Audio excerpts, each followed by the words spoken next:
Boa noite a todos, sejam bem-vindos ao nosso painel de gestão, da Sala de Gestão de Negócios, do nosso terceiro seminário DOP de Inovações, né? Agradecemos aí ao nosso público que está acompanhando pelo YouTube e aos nossos convidados de hoje, o nosso moderador, Igor Bonzelli, da usina Bevap.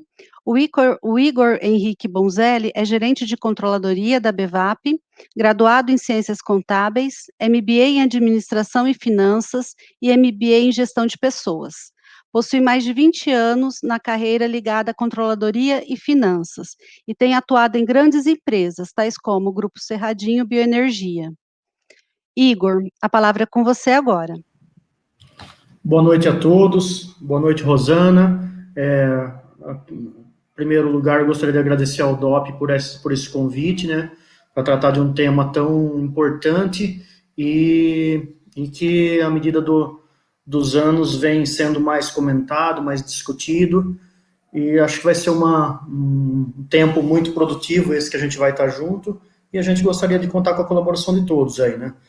A gente está aqui também com a parceria do nosso amigo Ricardo Roa, da KPMG. O Ricardo, ele tem 15 anos de KPMG já, atualmente é sócio-diretor da KPMG e formado em Ciências Contábeis, pós-graduado em Gestão de Negócios, Empreendedorismo e Inovação. O Ricardo vai dar uma palestra aí na sequência para a gente, para tratar um pouco do tema benefícios tributários gerados por inovações, né? Também estamos aqui com a Aliana Batista, da usina da Mata, também profissional de grande representatividade no setor sucroenergético, atuando na da Mata já há mais de 8 anos, né? Responsável pelo setor administrativo e financeiro, formada em Ciências Contábeis, com MBA em Contabilidade e Finanças, MBA em Gestão Sistêmica na produção de bioenergia através de cana-de-açúcar. E também estamos aqui com os dois Ricardos, o Ricardo Grácia e o Ricardo Fávaro, que são dois empresários no setor, em vários ramos aí, no ramo de calçados, imobiliário, logístico, entre outros, e os dois atuam com importação, assim, formando um importante elo de comunicação entre o Brasil e demais países aí importantes para a nossa economia. Então, todos vocês que estão aí do outro lado, sejam bem-vindos, e a gente espera bastante perguntas aí, bastante participação de todo mundo que está na outra ponta nos vendo.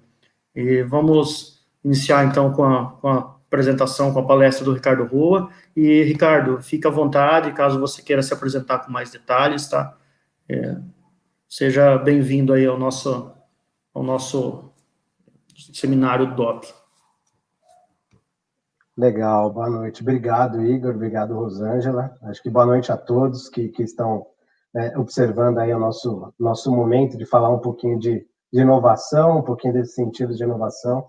Acho que o Igor resumiu bem, inclusive lembrando que hoje você falou de 15 anos de carreira, hoje eu completo 15 anos de KPMG, lembrando aqui nesse momento aqui, dia 1, e acho que a gente vai conseguir bater um papo aqui dentro dessa 1 hora, deixar um pouco mais claro. A gente vai falar de benefícios tributários voltados à inovação tecnológica, mas o foco principal, acho que vai ser o principal incentivo voltado à inovação, que a gente vai ter um pouco mais de tempo para falar, que é a da Lei do Bem, né? E eu acho que, se puder colocar aqui minha apresentação, tem uma apresentaçãozinha que a gente vai passar aqui ao longo dessa 1 hora. Isso, legal. E a gente vai conseguir já bater um papo aqui, acho que pode já avançar no próximo. Legal. Antes de entrar efetivamente no que é a Lei do Bem, acho que eu queria deixar um pouco claro para todo mundo o ambiente de inovação aqui no Brasil, tá? Eu dividi em 2 quadrados para a gente ter um pouco dessa visibilidade. Ao longo da apresentação, acho que vocês vão, tanto da apresentação até um pouco do que a Liana vai comentar, acho que vocês vão ouvir algumas questões que, com certeza, muito de vocês já fizeram dentro das suas empresas e fazem, que é essa parte de atividade de desenvolvimento que a gente tem aqui no Brasil, tá? Isso, eu falo Brasil, mas, com certeza, dentro dessas caixinhas, é um pouco do que a gente encontra pelo mundo hoje em dia, quando a gente fala de desenvolvimento, tá? Eu dividi em 4 frentes, que é produto, Open Innovation, digital e melhorias, que é um pouco do que vocês vêm ouvindo bastante, se não estão escutando ainda, acho que cada dia mais vão colocar isso em prática. Produto, primeiro, acho que é o que é mais tangível, sempre vocês conseguem visualizar.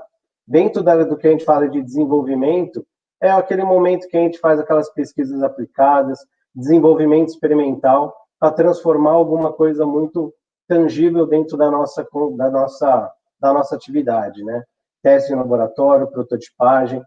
E aí, no segundo bloco, a gente entra na frente de Open Innovation, né? Que é o quê? Aquela questão que a gente começa a fazer as parcerias. A gente não desenvolve exclusivamente só para a entidade, e aí desenvolve fazendo as conexões, pensando em alguma coisa para todo o nosso ambiente, conectar essas frentes de desenvolvimento. E aí a gente vê as parcerias com algumas instituições de ciência e tecnologia, universidades, todo aquele ambiente de parques tecnológicos, né? Essas startups já sendo conectadas. Tudo isso é um pouco do que a gente vai falar aqui, do que é desenvolvimento. Então, já vamos pensando aqui, aos poucos, em cada uma desses detalhes, você ouvindo, a sua empresa ali, será que eu tenho isso? Será que eu faço? Acho que vai ser interessante. A parte de digital, eu acho que hoje é uma das bolas da vez, quando a gente fala sempre pensando em conexão, né? Transformar o nosso business, cada dia mais agilizado, cada dia mais digital, e aí a gente começa a pensar dentro do processo produtivo a questão de IoT, fazer diversos estudos com a parte de analytics, big data, toda a parte de robotização do nosso processo, né? Seja do processo administrativo até do próprio processo produtivo, acho que precisa para dar mais eficiência na nossa operação.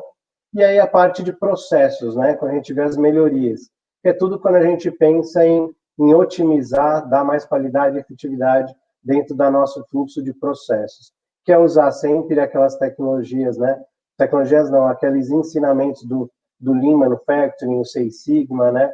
Colocar um design thinking ali dentro daquelas questões, já considerar a indústria 4.0 dentro desse looping, né? Sempre para otimizar os nossos processos. Isso é o que a gente sabe que tem de desenvolvimento, essas palavrinhas jogadas, que isso sempre vai fluir muito bem. E aí, antes de falar do que a gente vai tratar do nosso painel de benefícios tributários, é importante você ter em mente quais são as nossas fontes de fomento aqui. Tem diversas quando a gente fala de linhas de fomento, tá? Eu elenquei umas 4, que eu acho que entendo que acaba sendo quase que uma das 4 principais quando a gente trata de inovação, mas tem diversas linhas que a gente consegue captação de alguns créditos, dependendo dos editais, dependendo do tamanho da empresa, e os incentivos tributários, né? Quando a gente fala de fomento, a gente sabe esses daí listados, né? BNDES, Embrapi, né? Todas as fundações de apoio à pesquisa, FINEP, acho que muitos já tentaram dar uma verificada para ver se consegue obter algum tipo de recurso, além de usar o dinheiro próprio, investimento disso para fazer. E aí a gente entra nos incentivos tributários, tá? Quando a gente fala de incentivos tributários, e por que que hoje a gente vai falar mais de lei do bem? A lei do bem, praticamente, ela tem 15 anos, e ela, diferente dessas 3 que eu elenquei, que também são as mais vigentes e mais pautadas aqui no Brasil, a lei do bem ela é para todos os setores, tá? E aí eu vou falar um pouco mais dela mais para frente. As outras 3, acho que a gente não pode passar despercebido, pelo menos nessa introdução, que é a lei da informática. Ela, como um todo, ela é muito antiga, tem mais de 20 anos aqui no Brasil, só que ela teve uma grande modernização dentro desse ano, tá? É uma lei que antigamente o crédito em si, né, era praticamente voltada à questão de redução de hábitos de IPI. Hoje, praticamente, ela voltou e está muito mais num caminho de pensar em crédito financeiro para pagar tributos, né? O foco inicial é para pagar IRCS, mas a lei da informática ela tem uma amplitude maior de poder utilizar esse tipo de crédito. E ela é específica, ela é setorial. É para a empresa que efetivamente tem uma fabricação de algum hardware, algum tipo de solução voltada à informática, né? Então, você vê aqueles tablets, celulares, alguns outros componentes também variados dentro desse cenário. E aí, automaticamente, eu já começo a falar, pulando rota, do PADIS, que é um programa muito alinhado com a lei de informática, só que ele é exclusivo para o setor de semicondutores. tá? Então, os dois, eles andam juntos dentro dessa temática de geração de crédito, né, para as empresas desse setor voltado à tecnologia, tá? E aí, outro setorial, né, que é o Rota 2030, também a gente tem alguns ciclos de incentivos para o setor automotivo, e esse iniciou mais um. O Rota 2030 ele é exclusivo para as montadoras e autopeças, que também têm atividades de desenvolvimento, né? Elas geram alguns créditos também para pagar imposto de renda e contribuição social, e entra dentro desse cenário. Antes de eu avançar para o próximo slide, acho que é importante porque que a lei do bem eu coloquei em destaque, é o que a gente vai abordar um pouco mais. Além de ela ser para todos os setores, ela é um incentivo tributário que eu não preciso ter uma contrapartida que nem as três anteriores. O que significa? Tudo que eu gasto com desenvolvimento dentro da empresa, no meu ano corrente, e ele de fato é desenvolvimento, eu posso ter um retorno tributário, tá? As outras anteriores, em termos de incentivo tributário, eu tenho que investir um mínimo, né, para o governo, para eu cumprir esse compromisso ano a ano e o governo verificar que eu estou realizando atividades de pesquisa. A lei do bem, não. A lei do bem, o que eu tenho, o que eu gasto, é exatamente o que eu posso tomar de crédito dentro desse meu segmento, tá? Agora, acho que avançando no próximo slide e entrando mais a fundo no que é a lei do bem, aí vai ser interessante porque ela tem algumas peculiaridades, né? Ela é para todos os setores, ela é abrangente, e essa lei, ela completou 15 anos esse ano, ela traz esses 4 benefícios que estão aí dentro dessa caixinha, mas ela tem alguns requisitos também para aplicar, tá? Dentro desses requisitos, aquilo que eu comentei ela tem que ter uma atividade de pesquisa e desenvolvimento dentro da operação dela. Ela tem que ter projetos de desenvolvimento e tem que incorrer em gastos com o desenvolvimento. Essa é a premissa básica quando a gente trata de incentivo voltado a esse tema, tá? Porém, ela, além desse requisito, como qualquer outro tipo de incentivo, né, pelo Código Tributário Nacional, a empresa tem que ter regularidade fiscal. Ela tem que estar pagando todos os seus impostos, estar tendo regularidade para poder usufruir de um incentivo tributário. A lei do bem não é diferente disso. Aí entra uma peculiaridade específica da lei do bem, que talvez nem todas as empresas podem se utilizar, mas em grande maioria, é a questão de ela ter que apurar o seu imposto de renda pela maneira de regime de lucro real. O que isso significa? Algumas empresas, elas não conseguem utilizar esse tipo de incentivo ainda, porque elas tributam o imposto de renda de outras formas, como lucro presumido, para aquelas empresas que têm um faturamento inferior a 70 milhões de reais anuais, a outras do Simples, dentre outras menores, ainda não está abrangido dentro desse tema.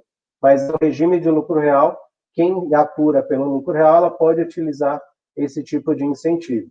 Aí traz um outro requisito, que é o quê? Além de apurar pelo lucro real, por enquanto, a empresa ela tem que ter lucro fiscal. Por que eu disse por enquanto? Tá? Isso é um grande ponto, antes de eu avançar, que vai ser interessante, que já tem um projeto de lei tramitando no Senado, bem avançado, que as empresas que estão com prejuízo fiscal, talvez no ano de prejuízo fiscal ela não possa usar mesmo, mas, porém, todo gasto que ela tem, ela pode armazenar, né, dentro daquele ano corrente para utilizar em anos futuros aquele gasto que ela incorreu naquele ano com aquele desenvolvimento. Isso é projeto de lei ainda, mas a gente tem bem esperançoso que isso vai avançar, porque isso é importante para o país e para todas as empresas que já usam e fazem todo esse desenvolvimento acontecer. Tá? Então, esses são os requisitos. Agora, falando dos incentivos que a legislação traz. Acho que o primeiro, dentro dessa caixinha da esquerda, que é em azul claro, ele é o principal incentivo. E o que a legislação fala? Depois, no próximo slide, eu coloco um exemplo mais prático para visualizar, mas a ideia do governo é o seguinte, toda empresa que investir a cada R$1 que ela investe, basicamente 20% desse R$1 que ela investiu em P&D, ela consegue ter de volta deixando de pagar IRCS. Tá? Eu coloquei esses 20% porque depois eu vou explicar melhor com um exemplo mais prático, mas na essência é essa questão.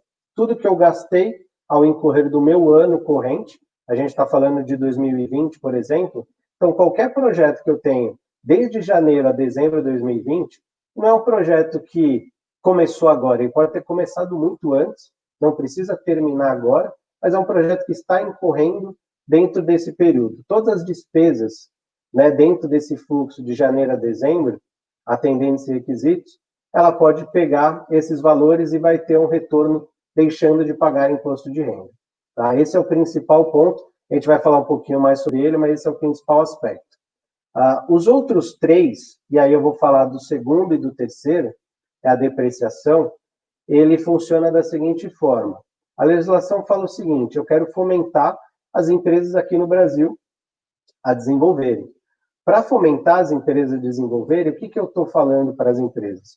Caso você queira comprar um equipamento, e aí é um ativo fixo, se você quiser comprar um equipamento que seja exclusivo para as atividades de pesquisa e desenvolvimento, então ele tem que ser exclusivo para a P&D. Não pode ser um equipamento que eu vou usar no meu processo produtivo. Se eu adquirir esse equipamento, no ano da aquisição desse equipamento, a depreciação contábil, que acontecerá, por exemplo, em 5 anos, eu posso fiscalmente pegar ela e fazer uma exclusão acelerada na minha base da apuração do imposto de renda naquele ano. O que eu depreciaria em 5 anos, contabilmente, fiscalmente eu vou e faço aquela depreciação integral dentro daquele ano de aquisição desse equipamento exclusivo.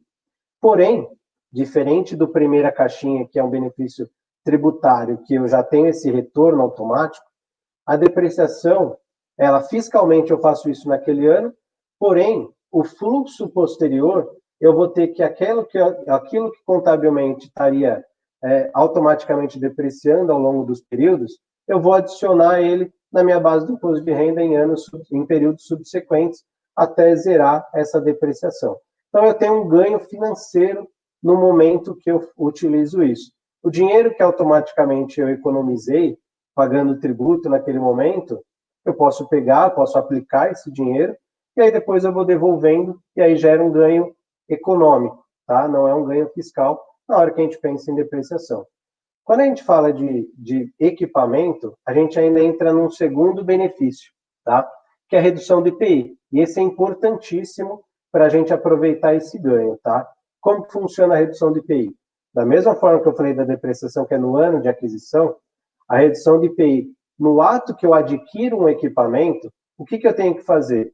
Eu vou comprar um equipamento exclusivo para P&D, ele é exclusivo para P&D, e eu vou pedir para o meu fornecedor, antes de efetuar a venda para mim, discriminar na nota fiscal que esse equipamento vai ser para P&D com base na Lei 11.196.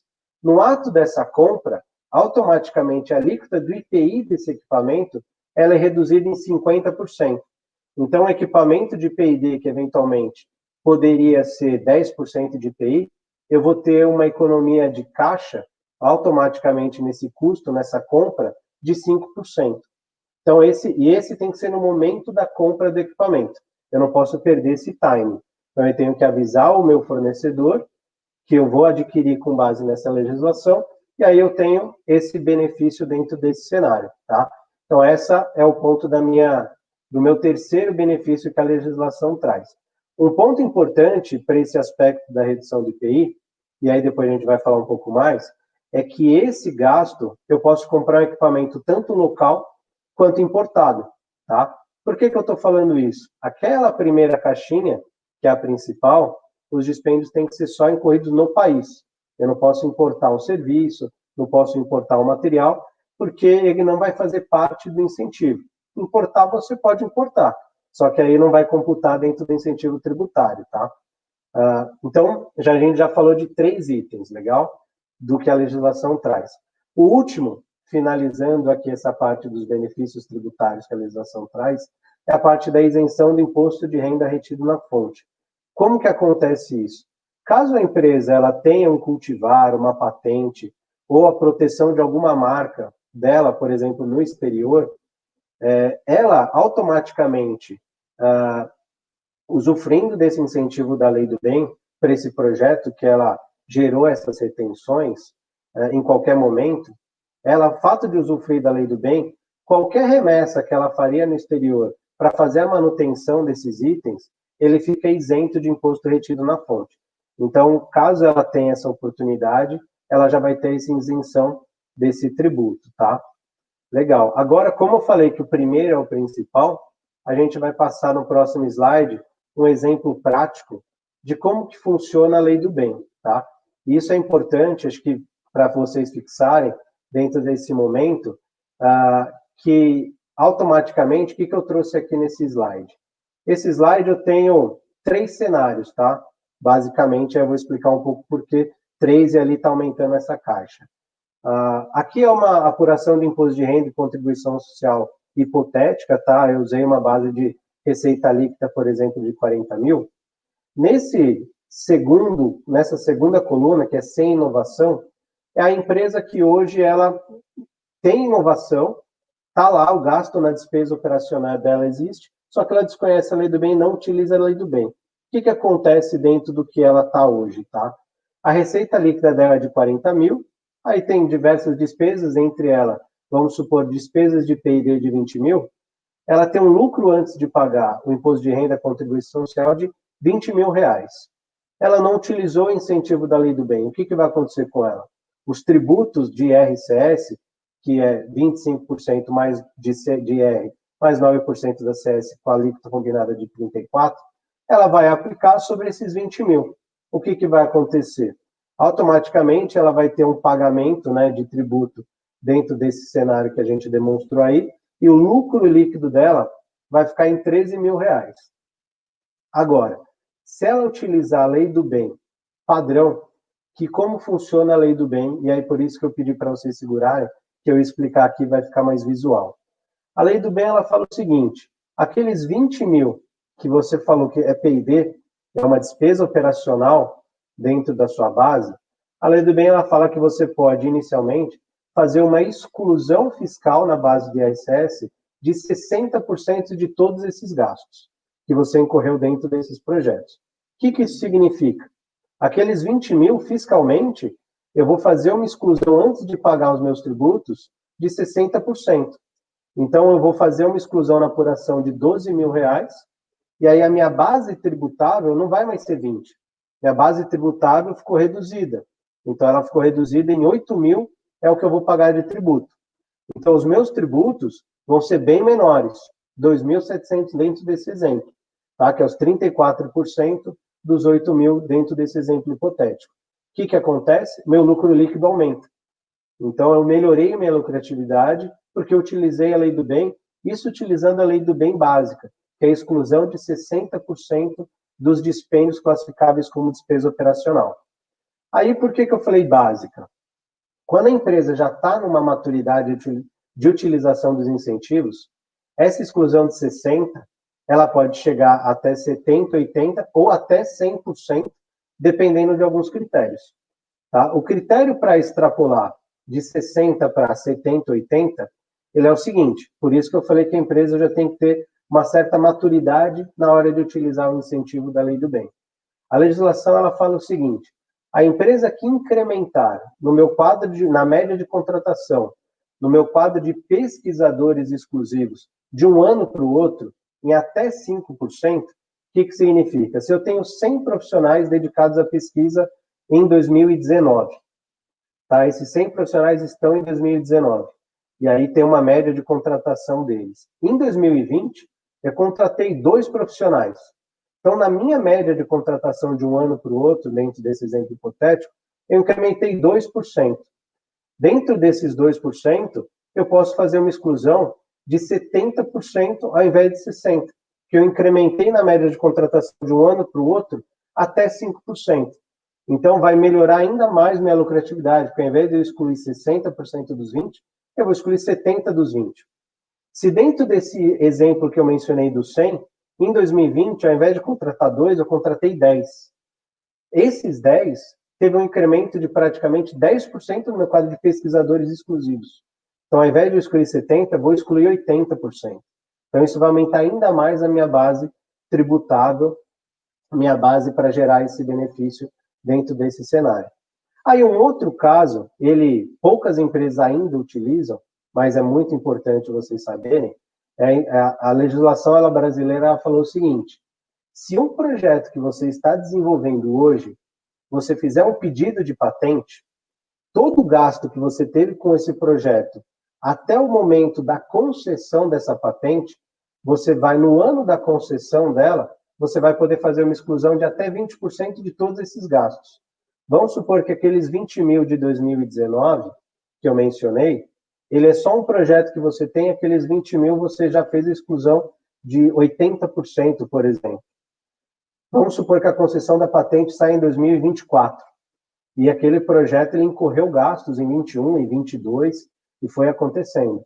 Pelo fato de ele ter gerado uma concessão de patente, lá em 2024, eu vou pegar 20% de tudo que eu gastei ao longo de todos esses anos do projeto e excluir 20% dele. É exclusivamente para o projeto que gerou essa concessão da patente. Se eu tiver mais outros projetos dentro da base, elas vão entrar na exclusão. Porém, a dos 20% vai ser exclusivamente para aquele que gerou a concessão. Legal? Acho que isso é exatamente, depois a gente vai fazer um debate, algumas perguntas, mas isso na prática é como funciona o incentivo. E aí eu falei como funciona o incentivo, só que aí vem a dúvida de vocês, legal, mas o que é inovação para mim, né? Que tipo de dispêndio é elegível para mim? Eu acho que talvez eu tenha a oportunidade dentro de casa de usar isso, mas o que é? Então, avançando no próximo slide, a gente vai falar um pouco do que é inovação, tá? A nossa legislação brasileira, ela colocou ainda que de forma genérica, ela colocou o conceito de inovação tecnológica. A inovação tecnológica, pelo que está na legislação, ele fala o seguinte, é a concepção de um novo produto ou processo de fabricação, bem como agregar novas funcionalidades ou características ao meu produto ou processo, que implique melhorias incrementais, ganho de qualidade, produtividade ou resultando em maior competitividade no mercado. Tenho certeza que dentro de casa vocês fazem isso. Por quê? Quando a gente fala concepção de produto, aí produto é produto ou serviço, tá? Às vezes você vai desenvolver uma plataforma de serviços e esse é o seu produto, a venda do serviço, e pode ter inovação disso. Dentro de casa, quando a gente fala dessa concepção ou uma melhoria incremental, você tem dentro de casa isso. Porque para eu me manter ativo no mercado, eu tenho que ter desenvolvimento. Eu tenho sempre que fazer melhor, ou pelo menos mais eficiente, para ter um atrativo e uma qualidade para o meu mercado. Eu não posso ficar atrás, né? Então, dentro dessa concepção de um novo produto e processo, esse é o conceito macro, tá? E esse é um conceito, inclusive, que está na legislação, mas ele, de forma resumida, ele é um conceito abrangente no que a gente traz como pesquisa, desenvolvimento e inovação, inclusive em manuais internacionais de P&D, né? Por exemplo, o manual de Frascati, o manual de Osmo, são algumas referências técnicas com relação a isso. No final da apresentação, eu destaquei algumas das referências técnicas, e aí acho que vai ser legal para todo mundo ter em mente, tá? Dentro desse conceito de inovação, eu gosto sempre de abordar um pouco desse fluxo de desenvolvimento, porque às vezes a empresa ela fala, mas eu tenho uma matriz no exterior e minha pesquisa básica eu não tenho, ela está lá fora, aqui no Brasil eu não tenho. Então, é legal a gente ter essa visualização desse funil de desenvolvimento, por quê? Tá? A legislação, ela destaca o que é inovação. Dentro desse conceito de inovação, ela passa por esse fluxo. Desde um fluxo inicial, que é o quê? A pesquisa básica, a gente fala que é o primórdio do conceito de P&D, né? Porque é tirar do zero. Quando a gente fala de pesquisa básica, é estudar novos fenômenos. Algo que eu nunca fiz, não tenho ideia, e aí eu vou colocar isso efetivamente numa pesquisa básica. Um estudo de uma nova molécula que nunca tenha sido utilizada, um estudo de um processo que eu não tenho conhecimento se tenha sido utilizado antes ou não. Então, isso daí é a pesquisa básica, tá? O segundo ponto é a pesquisa aplicada. Eu tenho conhecimento, às vezes eu tenho um produto ou uma solução até dentro de casa, não importa. E acho que fazer um parênteses importante, quando eu falo de inovação, no conceito da lei do bem, você sempre tem que olhar para dentro da sua empresa, dentro do CNPJ. Eu nunca fiz na minha empresa, nunca fiz no meu CNPJ Brasil, tá? Pode ser que isso já tenha feito por um concorrente, isso já tenha sido feito talvez no mercado, mas eu nunca fiz.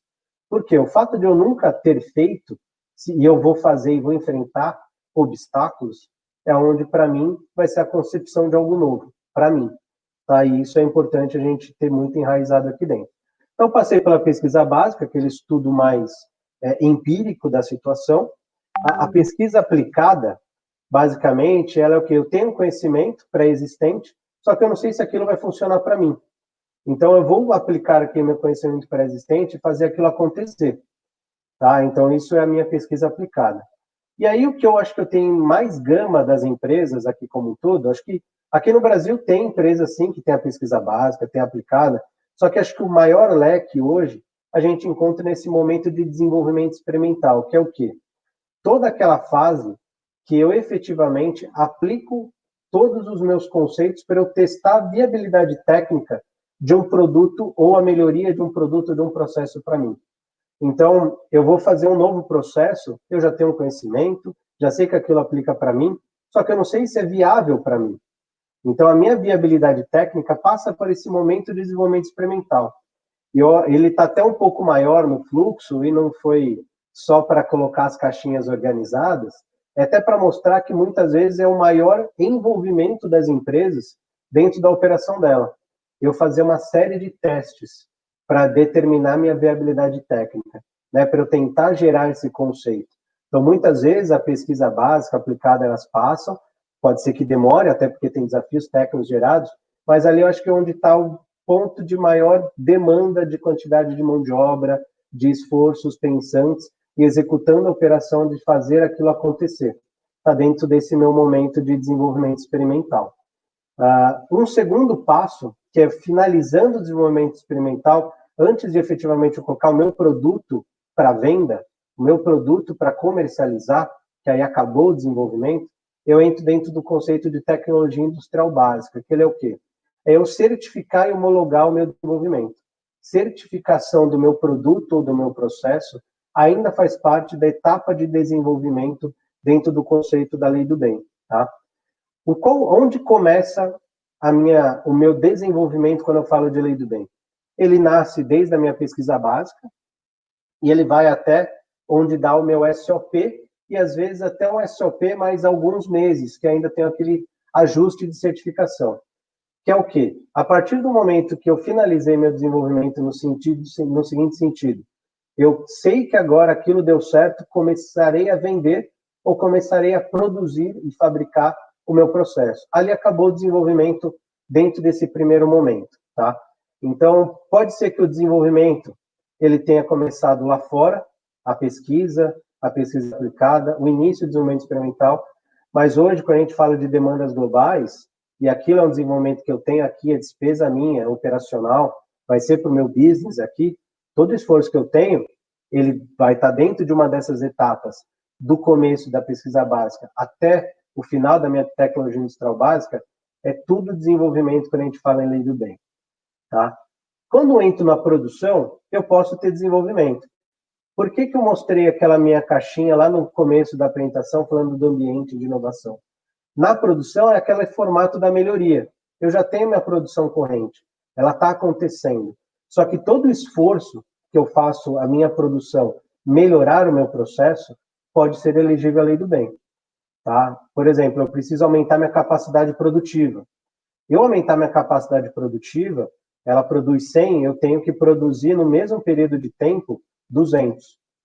Se eu tiver esforços para fazer isso acontecer, desafios tecnológicos para fazer isso acontecer, pensar em como fazer isso acontecer, talvez tecnologia industrial básica, talvez um IoT, talvez colocar aquele Six Sigma aplicado, Lean Manufacturing, tudo num cenário de tive challenges para isso, tive desafio, pode ser elegível também na lei do bem. Agora, eu simplesmente duplicar uma linha para aumentar a capacidade produtiva, eu não tive esforço, eu não tive desafio tecnológico. Isso não é elegível para a lei do bem, tá? Então, acho que aqui é bem importante fixar do que eu me falei. Eu falei o conceito que a legislação traz, mostrei esse fluxo de desenvolvimento e o que é elegível efetivamente, né? Tudo que de fato eu tenho obstáculos para superar, eu tenho desafios para realizar, eu tenho esforços, eu tenho testes, eu tenho uma metodologia que eu vou aplicar para superar barreiras e fazer algo melhor, fazer algo novo. Quando eu combino uma série desses detalhes e que eu tenho um volume alto de incerteza, de desafio, isso é classificável como elegível para a lei do bem, tá? Então, dentro de casa, com certeza, dentro do portfólio de cada empresa, cada um de vocês devem ter uma série de projetos. Pode ser que um projeto, num primeiro momento, não sei se ele entra. Você tem que, talvez, fazer um dever de casa interno e ver se isso, de fato, gerou um esforço. Vai gerar algo melhor, vai trazer uma nova funcionalidade, vou trazer um ganho competitivo no mercado, como que vai funcionar? Então, acho que esse é um importante ponto dentro do que tem. Aqui, no finalzinho, coloquei produto, serviço e processo, tá aqui na parte de baixo do slide, que basicamente é um pouco do que a gente tem como experiência. Quando a gente fala de produto, muitas vezes o produto passa por todos esses fluxos. Quando a gente fala de serviço, a maioria das vezes, serviço já começa na fase de desenvolvimento experimental, que eu já tenho aquele conceito. E processo, às vezes, ela já pega uma parte de desenvolvimento experimental e flui até o fluxo do processo. Mas isso não é cartesiano. Isso é um ciclo de inovação, isso é um ciclo de desenvolvimento e cada empresa tem sua particularidade. Mas esse é o conceito de inovação que a legislação traz, tá? Acho que legal, acho que agora a gente pode passar para o próximo. E aí o próximo eu só destaquei, até para deixar mais ilustrado, mas vai ser legal, que a Aliana, ela vai conseguir mostrar um case, né, que ela tem, vai falar um pouco de sucesso, mas aqui tem alguns exemplos de atividades elegíveis como P&D, tá? Eu acho que eu deixei claro que toda aquela gama de metodologias e esforços acontecem, mas quando você olha para dentro de casa, e a gente já se deparou com situações e trouxe como elegível, mas cada empresa tem sua particularidade, é o desenvolvimento de um novo produto ou um novo serviço. Ali dentro da figurinha, por exemplo, tem um Apple Watch. O Apple Watch foi um novo produto. Só que, por exemplo, o pagamento via Apple Watch é um novo serviço. Então, isso é um desenvolvimento, teve challenge, teve uma série de questões, acabou sendo elegível. Na parte de estudos, ali, por exemplo, a gente fala, né, a gente está falando muito de bioenergia, mas todo momento que a gente vai tratar uma melhoria de um processo de usinagem, uma melhoria de um processo específico dentro desse cenário, eu acho que é legal a gente sempre abordar e verificar ele é elegível ou não. Eu não tinha um padrão de colheita aqui, às vezes eu até tinha, mas não colhia tão bem, né, dentro de um plantio para eu fazer por exemplo, uma produção de cana dentro daquilo ali. Aí eu tive toda uma metodologia para eu melhorar todo o meu processo de plantio, gerou uma eficiência, talvez até uma melhoria da qualidade da cana, que eu eventualmente acabei deixando de perder alguns detalhes específicos dentro do processo, pode ser elegível. Quando a gente vai falar de processo industrial, né, tudo que a gente começa a otimizar e trazer um ganho de qualidade no meu processo, eu evito perda, eu evito redução de estoque, né, perda de estoque, redução de custo, começa a ser mais eficiente. Se eu tiver esforço, isso eu consigo entrar dentro desse cenário, tá? Desenvolvimento de soluções é um pouco daquilo que a gente falou no momento de transformação, né, dentro daquele cenário do que a gente está no digital, eu acho que entra dentro desse conceito, tá? E aí, acho que parando um pouquinho antes de eu avançar em alguns challenges, eu acho que é legal que cada uma dessas atividades, cada um desses detalhes, eu tenho gastos, né? Então, quando a gente fala em gastos, o que acontece? Para eu desenvolver qualquer um desses itens de solução, eu tenho gastos dentro de casa. Então, o que é? Eu tenho meu time de pesquisadores, não só os pesquisadores, mas eu tenho todo o time de suporte técnico a essa pesquisa, né? Toda a mão de obra desse time inteiro, ele é classificado como despesa operacional e ele faz parte do meu processo de desenvolver. Então, eu vou pegar tudo que for mão de obra, então é tudo custo de mão de obra. Toda a mão de obra, os salários, encargos, né? Todas essas partes específicas de benefícios diretos, tudo que eu pago dentro daquele profissional, ele vai entrar dentro desse conceito. Eventualmente, eu tenho alguns coordenadores, desenvolvedores dentro de casa e preciso contratar um serviço para me auxiliar no meu desenvolvimento. É um serviço de suporte para o meu desenvolvimento. Todo pagamento que eu faço para um terceiro me auxiliar em desenvolvimento que é meu, que a concepção é minha, automaticamente eu consigo incluir dentro do meu conceito. Então, falei de mão de obra, falei de serviços terceiros, e aí serviços terceiros não importa o tamanho da empresa. Por exemplo, eu tenho uma empresa no Simples Nacional, que eventualmente ela não pode usar a lei do bem, mas eu posso fomentar contratá-lo porque ele tem tecnologia. Ele tem alguma coisa que indiretamente, a empresa que pode usar a lei do bem, pode fomentar a contratação dele. Tenho startups que eu posso pegar esse desenvolvimento que a startup tem e eu fazer uma contratação dela. Então, toda vez que eu contrato uma microempresa, uma empresa de pequeno porte, um inventor independente, uma startup, eu, usuário da Lei do Bem, eu posso utilizar essas empresas para o melhor. Eu posso utilizar para desenvolver para mim, vou gerar incentivo para isso, e elas vão fazer parte de todo o meio de desenvolvimento que a gente cerca dentro desse conceito, tá? Se eu tenho insumos, tudo que eu gastar de material de consumo para desenvolver qualquer um desses tipos de produtos, serviços, melhorias de processo, eu peguei ali parte da cana que eu ia vender, tirei do estoque porque eu não vou vender, eu vou usar para fazer teste. Tudo isso, quando faz parte das minhas despesas de teste, automaticamente eu consigo utilizar.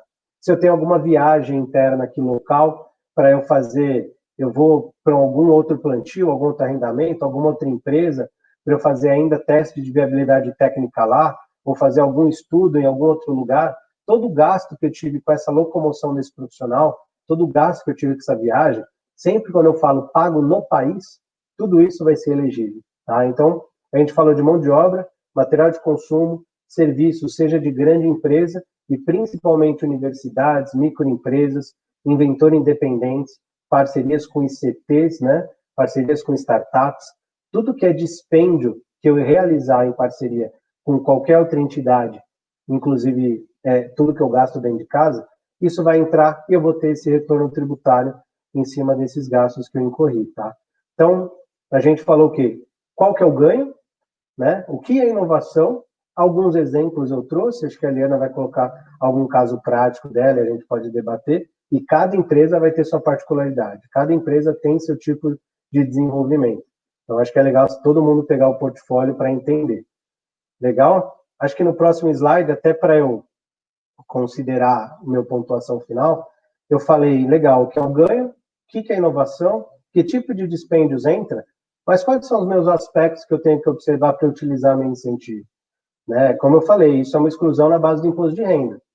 Então, se é uma exclusão na base do imposto de renda, automaticamente a Receita Federal vai ter uma verificação com relação ao que aconteceu dentro desses gastos. Então, dentro desse momento, o que a gente sempre orienta as empresas a pensarem?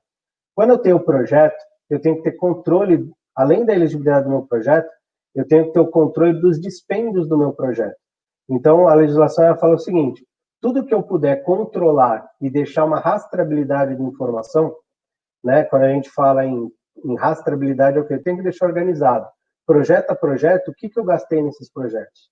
Né? Quais notas fiscais entraram ali como serviços? Quais profissionais trabalharam nesses projetos? Né? Eu tenho que manter esse controle para ter essa rastreabilidade, para eu definir se esse projeto é elegível ou não, preciso deixar essa rastreabilidade. Quando a gente fala de mão de obra, a rastreabilidade principal é eu tenho que ter algum apontamento de hora. Eu não preciso ter um sistema de apontamento de hora interno, mas minimamente eu tenho que controlar a atividade dos meus profissionais. Eventualmente, eu tenho pesquisadores exclusivos que trabalham 100%, mas eles não trabalham, às vezes, 100% em um projeto. Trabalham 100% de dedicação em vários. Qual que é a atividade, a quantidade de horas mensal, o percentual de dedicação mensal que cada um teve dentro daqueles? Às vezes, eu uso profissional de algumas outras áreas para dar suporte no desenvolvimento. Área de qualidade, outras áreas específicas. Eu preciso pegar profissional a profissional, né, ter essa rastreabilidade, e junto com a folha de pagamento, por exemplo, calcular o custo hora desse profissional e valorar pela hora que ele trabalhou ao longo do mês, ou ao longo do percentual de dedicação que ele teve. Mas essa rastreabilidade eu tenho que ter para isso deixar muito bem amarrado, tá? Eu mencionei que tem que ter regularidade fiscal como requisito. Então, para eu utilizar a Lei do Bem, é importante que as minhas certidões negativas de débito estejam vigentes dentro do ano que eu utilizar. Pensando em 20, eu tenho que ter certidão negativa vigente durante o período de 2020, tá? Pode ser que seja uma certidão positiva com efeito de negativo, né? Às vezes tem algum tributo específico, exigibilidade suspensa, não deu para tirar CND, mas eu estou em compliance. Então, esses detalhes é sempre bom ter em mente. Coloquei em destaque ali, eu já mencionei durante a apresentação, os dispêndios têm que ser pagos no país, tá? Eu não posso fazer um pagamento, né, de um serviço no exterior para o meu desenvolvimento e utilizar ele na Lei do Bem. Eu tenho que fomentar o desenvolvimento local, tenho que fomentar o know-how local, tá? Exceto o caso de depreciação e equipamento que eu mencionei. Eu posso importar aquilo, mas é um ativo, é um benefício separado desse que eu estou abordando agora, da despesa operacional. Após todos esses trâmites, tem ainda um detalhe específico. Como eu falo de projeto de dispêndio, e eu falei lá no início que a lei do bem é o único incentivo que eu não tenho uma contrapartida, né? Mas o que o governo fala? Você tem que apresentar para mim, para o Ministério da Ciência e Tecnologia, um formulário eletrônico mostrando qual projeto você fez, descrevendo brevemente o projeto, algumas questões técnicas, basicamente quais dispêndios incorreram nesses projetos, e esse formulário eletrônico você vai entregar basicamente em julho do ano subsequente ao dispêndio que incorreu. E aí, pensando ainda nesse momento que a gente está em 1 de setembro, por conta de toda a pandemia, a gente teve uma mudança na legislação. A legislação sempre mencionou que eu tenho que entregar até 31 de julho do ano subsequente esse formulário detalhando os meus projetos. Porém, com a pandemia, o que a legislação ela permitiu para as empresas? Exclusivamente para esse período, a entrega referente ao ano base de 2019, que é janeiro a dezembro de 2019, você vai poder entregar até 31 de novembro essa informação.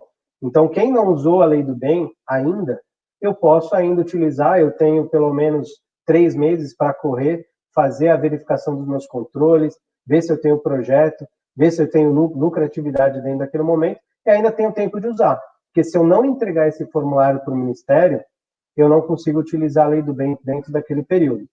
Tá?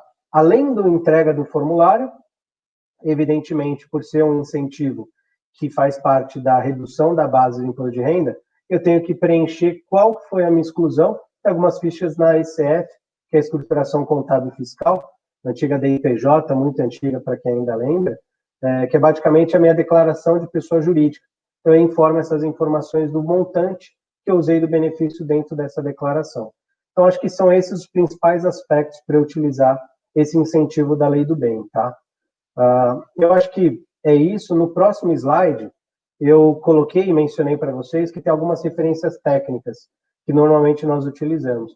A própria base que a legislação brasileira utilizou para preparar a legislação tributária foi o Manual de Frascati. O Manual de Frascati é um manual internacional que ele tem todo, é um manual de processo de pesquisa e desenvolvimento, tá? Dentro desse cenário. Tem um guia da lei do bem que a ANPEI publicou, e ali traz alguns cases, alguns exemplos, né, de como funciona a lei do bem, né? A KPMG, eu pude ajudar a participar da redação desse manual em conjunto, e o próprio Ministério da Ciência e Tecnologia, esse ano, publicou o Guia Prático da Lei do Bem, né, que é para as empresas terem um maior conhecimento e propagarem esse conceito, tá? Então, esse momento que a gente está batendo um papo hoje é importantíssimo, porque é uma forma de conscientizar a utilização do incentivo. E aí foi exatamente o que o governo sempre fez ao longo do período, publicando alguns guias, alguns cases, né? E aí estou à total disposição de todos. Acho que na sequência possivelmente teremos algumas perguntas para a gente abordar.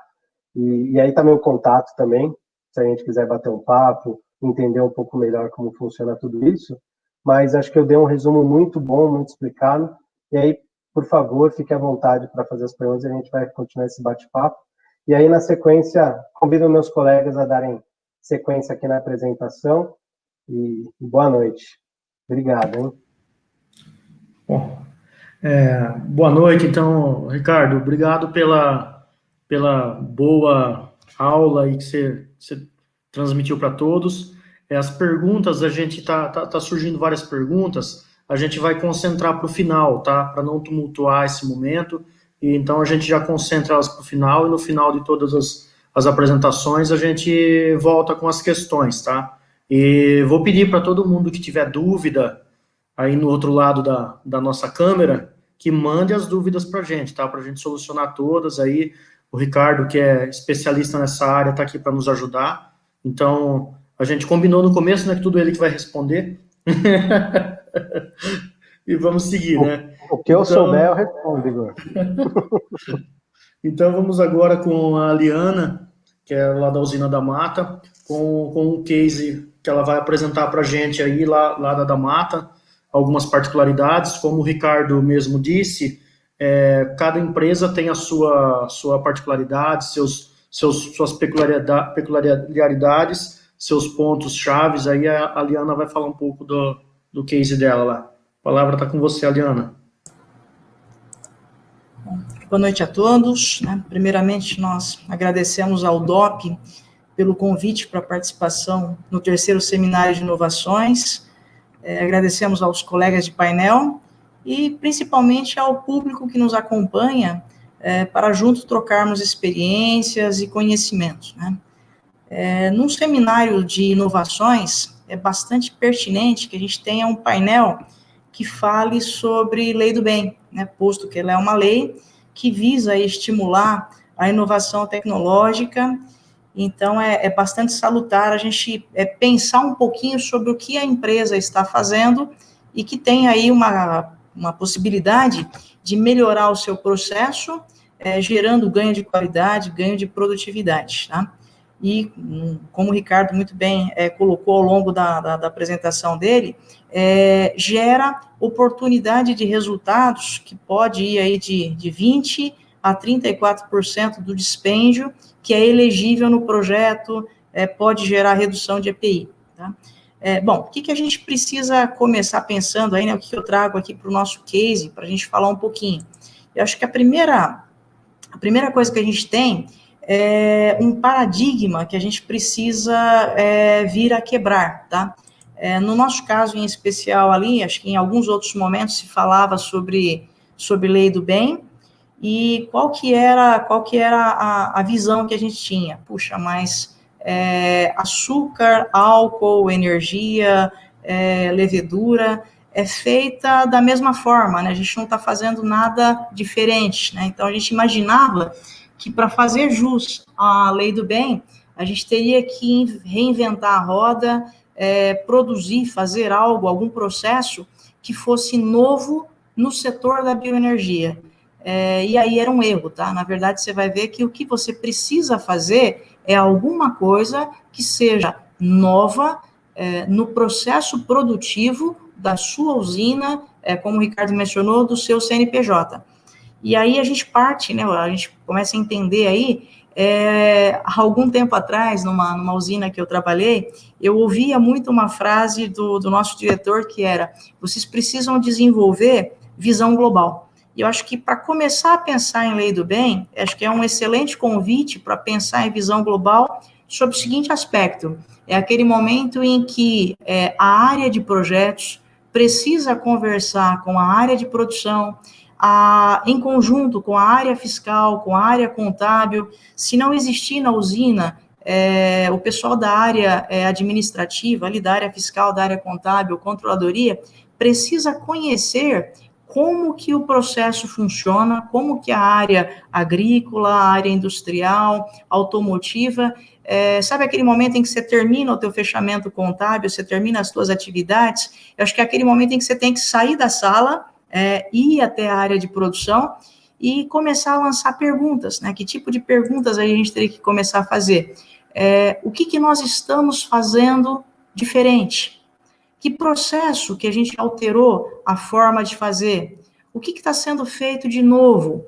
E à medida que você começa a lançar esse tipo de pergunta, toda a usina vai ter aquele professor Pardal que faz alguma coisa diferente do que se fazia. E aí é que começa a sacada da inovação, tá? Então, como cada um mudou a forma de trabalhar, com vistas a ter maior produtividade, com vistas a ter redução de custos. Então, aquilo que é novo começa a dar cara a ser elegível como projeto para a lei do bem, né?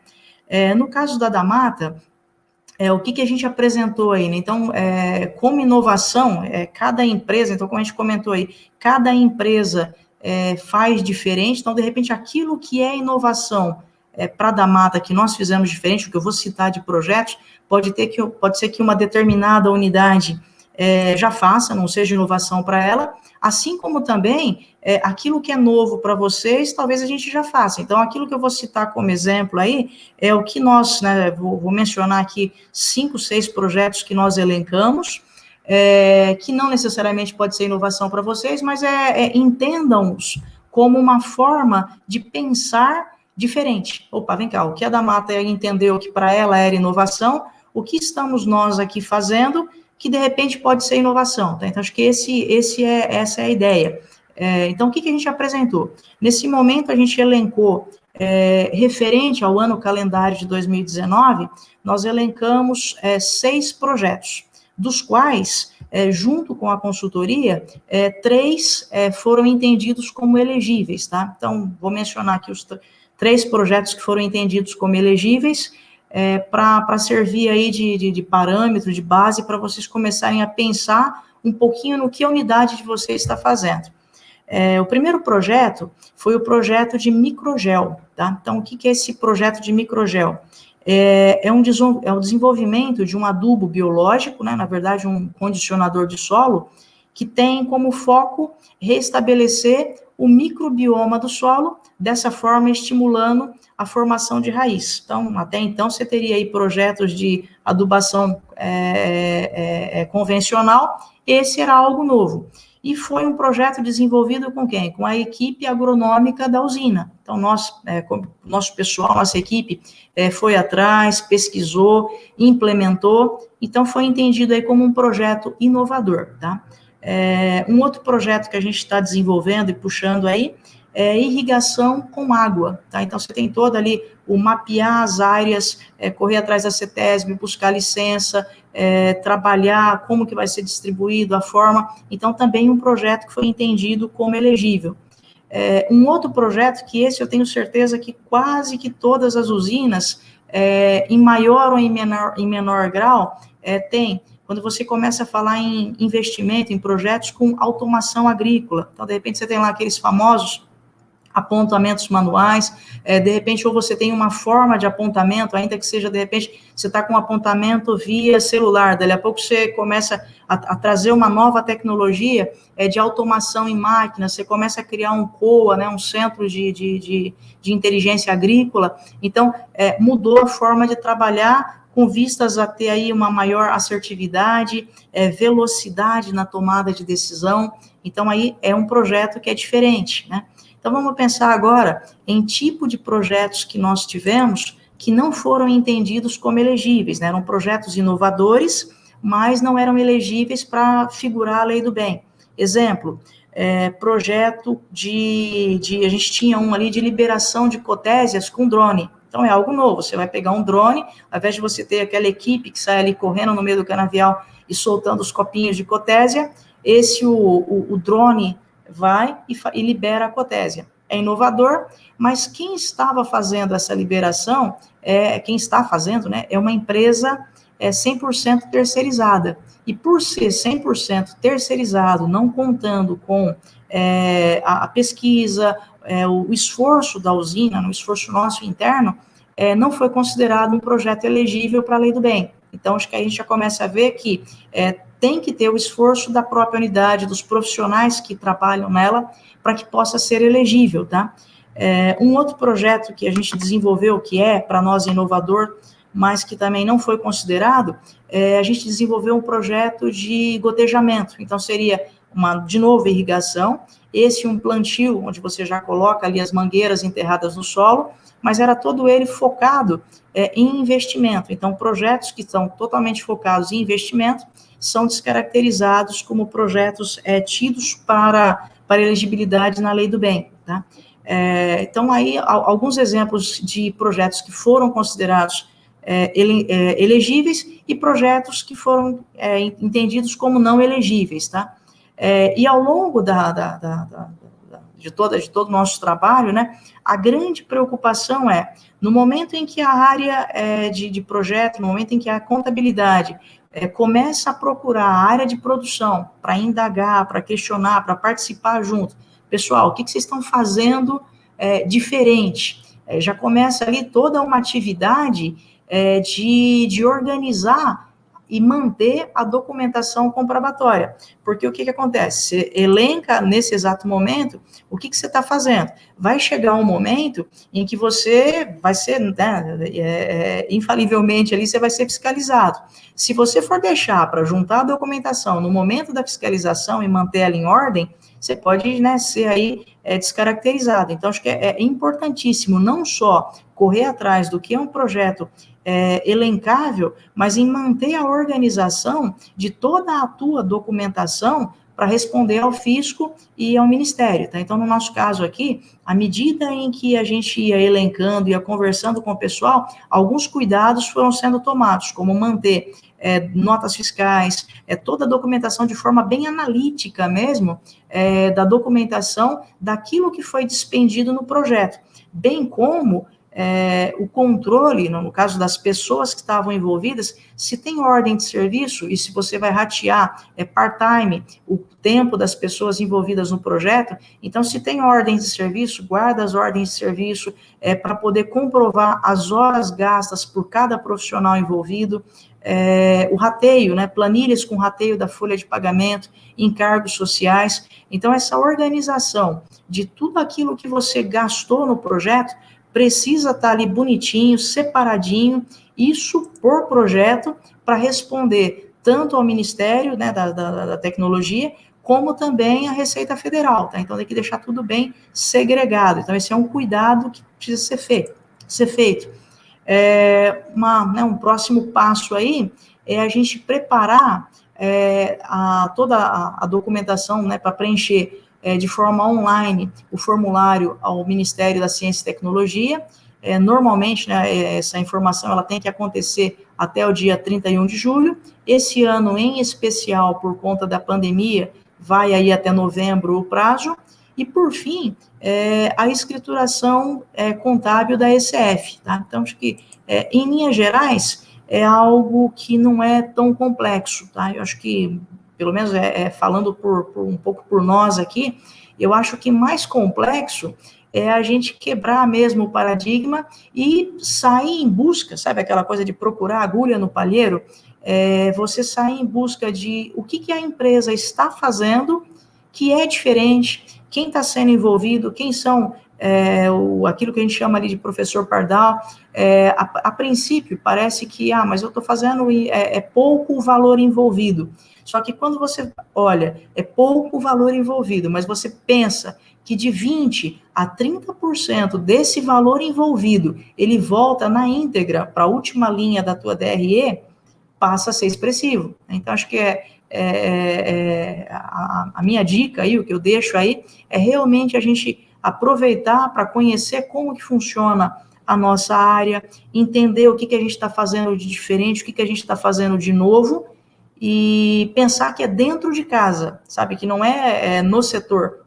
O que de repente já tem um monte de usinas que faz desse jeito, mas nós estamos começando a fazer agora. Opa, traz para cá, vamos atrás dessa documentação, porque aquilo que eu faço de novo na minha unidade, sim, ela é válida, ela é elegível para a lei do bem. Acho que, basicamente, acho que era esse o ponto aí, né, a fala, ela é um pouco mais curta, eu prefiro a gente gastar um pouco mais do nosso tempo aí para trocar experiências, a gente trocar um momento de trocar figurinha mesmo aí, as perguntas de vocês, e um bate-papo, porque às vezes, quando nós começamos, quando a gente ia falar com alguma unidade ou outra sobre lei do bem, o pessoal meio que trancava as 7 chaves, e a ideia é desmistificar e entender que sim, é possível utilizar no nosso setor. Obrigada. Eu retorno a palavra a Igor. Legal, muito obrigado, Aliana. Acho que muito importante tudo que você falou, e para estar todo mundo na mesma página, né, entender que muitas vezes coisas que a gente não imagina que é inovação e faz parte sim da inovação. Por exemplo, como você citou, a irrigação, sim inovação, parte de automação, também tudo inovação. Então, muitas coisas nessa linha que a gente não espera e que sim faz parte da lei do bem e nos ajuda nesse formato. Vamos passar a palavra agora para o Ricardo Grácia e para o Ricardo Fávaro, que vão passar alguns trechos do que eles vivem, da forma que eles podem contribuir também com esse tema. Palavra com vocês, gente. Olá, pessoal, boa noite. Obrigado, Igor. É um prazer estar aqui, né, participando aí do terceiro seminário de inovações da UDOP, e a gente está muito contente. A gente está trazendo um tema diferente no sentido com relação à parte esportiva, né, no uso dos tributos. Então, a gente gostaria de fazer uma explanação de como a gente pode, né, através desses tributos, tanto o ICMS quanto o IR, a gente poder beneficiar projetos esportivos. Então, nossa ideia, eu e o Ricardo Fávaro, nós somos do Speed Park. O Speed Park é localizado aqui no interior de São Paulo, na região noroeste, entre Birigui e Araçatuba. Nós somos hoje considerados o melhor kartódromo do mundo, do Brasil, inclusive, né? É uma grande felicidade ser no Brasil. Investimento que foi feito gigantesco, de mais de 15 milhões de reais na construção, e que será sede do Brasileiro de Kart esse ano e será sede do Mundial de Kart o ano que vem. Né? Então, é um projeto de 3 anos de idade, que está novinho ainda, mas que já vem trazendo um desenvolvimento regional muito grande e é uma felicidade muito grande. Nós estamos aqui praticamente rodeado, né, 100% por cana-de-açúcar, então é muito pertinente a gente poder ter a oportunidade e de estar trazendo depois que o Ricardo explicar a parte de como funcionam as duas leis, né, tanto a IR quanto o ICMS, num breve resumo. A gente também vai se colocar à disposição para poder dar todo o suporte, não tiver de dúvida. E eu apresentarei um projeto que a gente está fazendo especialmente com muito carinho, né, com o uso do etanol em competição. Então, é bem legal, porque aí na sequência, depois que o Ricardo falar, eu falarei aí desse projeto. Aí, Ricardo, por favor, é contigo aí. Boa noite, pessoal. É um prazer estar aqui com vocês. Eu queria falar alguns aspectos muito rapidamente sobre as leis de incentivo ao esporte, tá? Alguns aspectos bem marcantes das leis de incentivo ao esporte. O primeiro deles, eu acho que é o fato de que as leis elas permitem uma destinação de parte do imposto apurado das empresas, seja através do imposto de renda, que é relativo à lei federal de incentivo ao esporte, são legislações diferentes, né?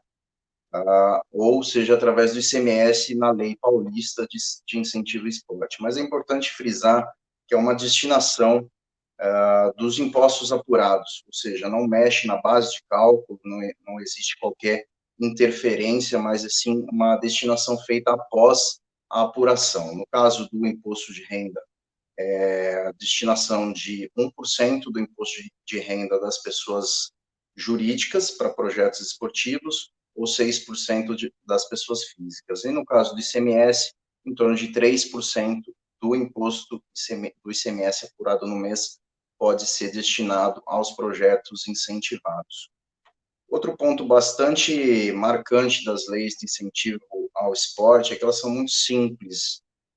As empresas, elas são simplesmente patrocinadoras dos projetos, né? Elas não têm que desenvolver os projetos, não têm que escrever, não têm que executar e muito menos prestar contas. Todo esse trabalho é feito através de uma associação, um clube, que é credenciado junto ao Estado ou junto ao Ministério da Cidadania, né, Secretaria de Esportes, que hoje está dentro do Ministério da Cidadania. Então, esses clubes são credenciados e os projetos são apresentados aos órgãos através deles e aprovados através desses órgãos e disponibilizados para as empresas realizarem os aportes. Então, são os clubes, as associações que vão ter todo o trabalho de desenvolvimento do projeto, de execução do projeto e prestação de contas. Então, é muito simples para as empresas participarem de projetos desse tipo, porque elas não precisam realizar todo esse trabalho. É simplesmente um papel de apoiador e ela pode usar isso expondo a marca dentro das atividades do projeto. Então, é um reforço de marketing, é um trabalho de marketing que muitas empresas, grandes empresas hoje estão usando para expor as suas marcas, pode-se dizer a custo zero, né? Porque é uma renúncia fiscal que o governo faz e as empresas simplesmente destinam parte dos seus impostos para esses projetos previamente aprovados. Do ponto de vista operacional, é também muito simples. No caso dos projetos federais, é simplesmente um depósito que a empresa faz numa conta específica do projeto, aberta pelo Ministério, especificamente para esse fim. Então, a conta só é movimentada para despesas aprovadas dentro do projeto. Esse dinheiro fica depositado lá e a empresa simplesmente escritura na sua próxima declaração definitiva. E no caso dos projetos estaduais, isso é feito através do sistema posto fiscal, que toda a área contábil das empresas conhece muito bem, e lá quem estiver operando esse sistema pode destinar parte dos impostos, 3% do imposto ICMS que foi apurado no mês, através da simples geração de um boleto bancário. Em vez de gerar 100% da guia de pagamento do mês, ela gera 2 boletos, um de 3% e um de 97%, faz o pagamento e aí daí em diante o processo é o mesmo. O dinheiro vai para uma conta específica do projeto e é utilizado de acordo com o projeto que foi aprovado. Eu queria fazer essa pontuação simplesmente falando sobre 2 aspectos muito importantes e pela simplicidade que é fazer o apoio a projetos incentivados pelas leis de incentivo ao esporte.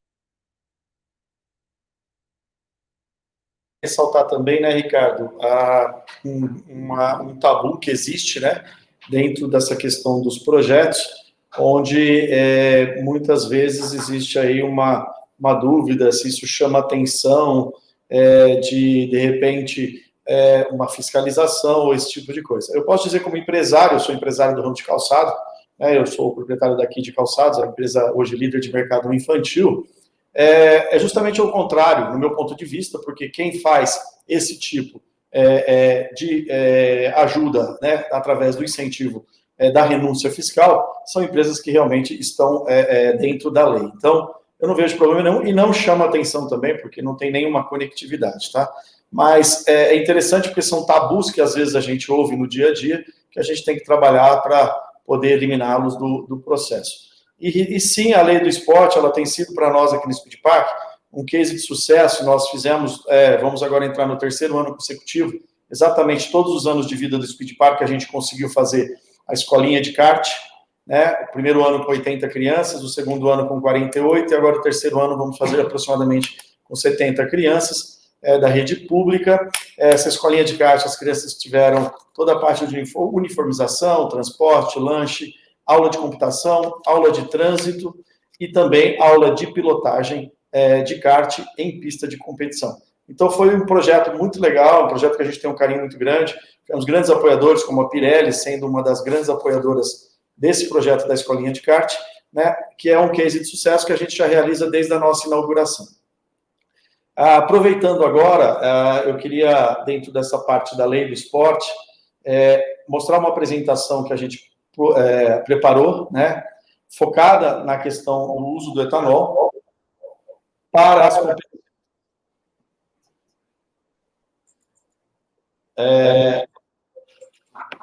Bom, vamos lá. A gente criou um projeto para ser feito no Speed Park, um projeto onde a gente visa buscar realmente essa expansão do consumo do etanol, tá? Isso na grande massa da população, e também criar, de alguma forma, um link do etanol com a performance de corrida, né? Como já sabemos hoje, por exemplo, a Fórmula 1, ela é uma competição que é utilizada o etanol nos Estados Unidos para a competição. Então, a nossa ideia é, através das competições de kart, né, promover o consumo do etanol nas competições e automaticamente essa conectividade com o mundo esportivo. Tá? Bom, vamos lá, pode passar, por favor.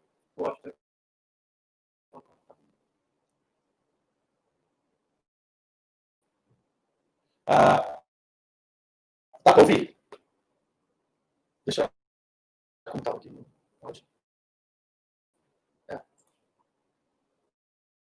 Ricardo, Alô? Tá o ouvindo? som tá Tá me ouvindo? ruim, tá dando eco, e os microfones estão desligados, alguma coisa quando colocou sua apresentação.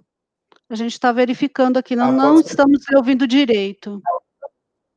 Pode ser da minha caixinha de som aqui, onde sai a minha caixinha, Com deve estar dando eco aí. certeza. Com certeza. É interessante Desculpa. você deixar mutado. Tá. Estou desabilitando aqui.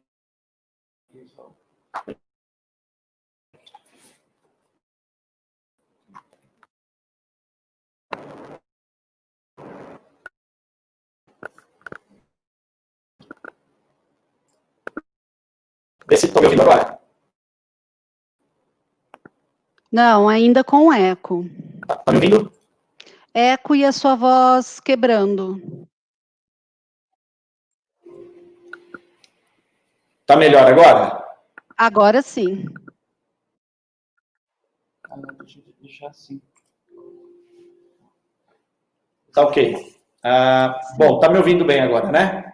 Sim, agora estamos. Tá ok. O que a gente vai apresentar agora é o Mundial de Kart, que acontecerá o ano que vem, né? De 14 a 16 de outubro de 2021, onde a gente está no processo de uso dos... Ricardo, começou o eco novamente.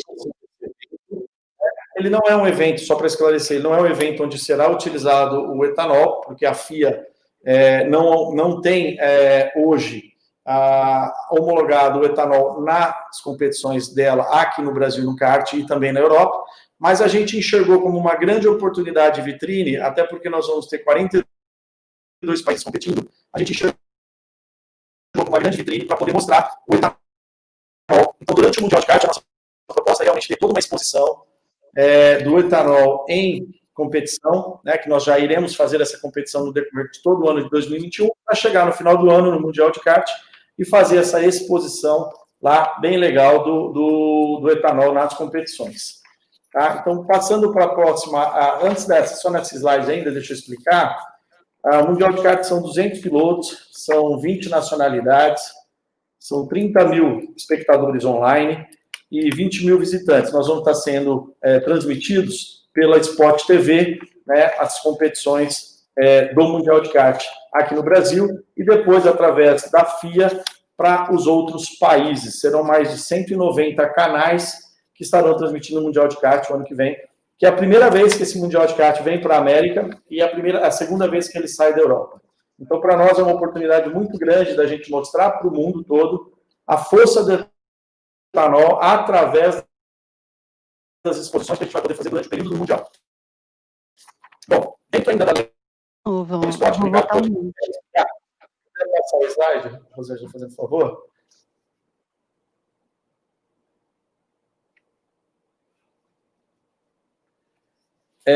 Nós temos aí a lei de incentivo ao esporte, nesse caso...